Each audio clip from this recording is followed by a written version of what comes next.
Assalamualaikum warahmatullahi wabarakatuh. Kapatid, alam mo ba kung saan mo matatagpuan ang pinakamagandang kapatiran?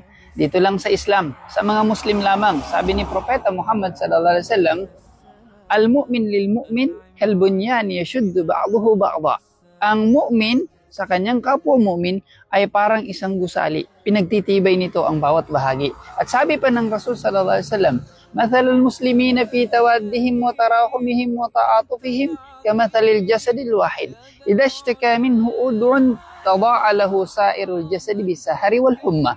Subhanallah, ang kahalintulad daw ng kapatiran ng mga Muslim at ang kanilang sa kanilang pagmamahalan, sa kanilang awa habag sa bawat isa, sa kanilang malasakit sa bawat isa, parang isang katawan.